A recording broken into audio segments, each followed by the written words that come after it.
Hi friends, వినాయకుడు తలను శివుడు నరికిన తర్వాత ఆ తల ఎక్కడ పడింది, ఆ తల ఏమైంది, ఆ తల ఇప్పుడు ఎక్కడ ఉంది, వినాయకుడికి శివుడికి యుద్ధం ఎక్కడ జరిగింది, పార్వతీదేవి స్నానం చేసిన చోటు ఎక్కడ ఉంది, రండి తెలుసుకుందాం.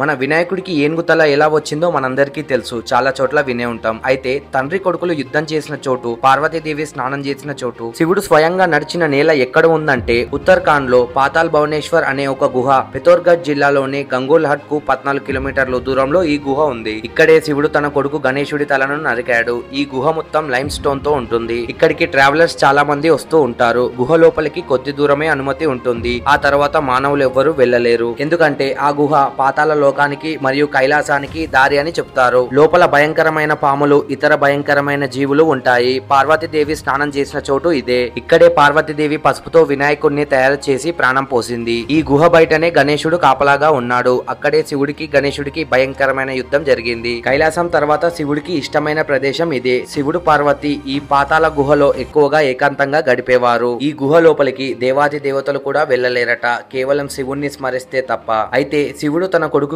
ఏనుగు తలను పెట్టిన మరుసటి రోజే గణేశుడి నిజమైన తల దొరికింది. ఆ తలను భటులు తీసుకొచ్చి గుహ లోపల ఉన్న గుడిలో ఉంచారు అని స్కంద పురాణంలో ఉందని ఆది శంకరాచార్యులు తెలిపారు. అంటే నిజమైన గణేశుడి తల అక్కడే ఉంది. ఇదే శివపార్వతుల నివాసం అని ఆధారాలు ఏంటి అని మీకు అనుమానం రావచ్చు. అయితే చెప్తా వినండి. స్కంద పురాణంలోని ఈ ప్రాంతాన్ని గుర్తించారు ఆది శంకరాచార్యులు గారు. అతను లోపలికి వెళ్ళడానికి ప్రయత్నించారు. కానీ ఆ రోజుల్లోనే అద్భుతమైన శక్తులు ఆయనని అడుగు కూడా లోపలికి పెట్టనివ్వలేదట. పైగా కిలోమీటర్ల పొడవైన పాములు, వింత జీవుల వెలుగులు మరో లోకాన్ని కలిగి ఉన్నాయి అని తెలిపారు. ఇలాంటి పవిత్రమైన స్థలం మనకి దగ్గరలో ఉన్నందుకు నిజంగా మన అదృష్టం అనే చెప్పొచ్చు. వీడియో నచ్చితే like, share, subscribe and comment చేయండి. మరిన్ని వీడియోస్ కోసం నోటిఫికేషన్ ఆన్ చేసి పెట్టుకోండి. Thank you.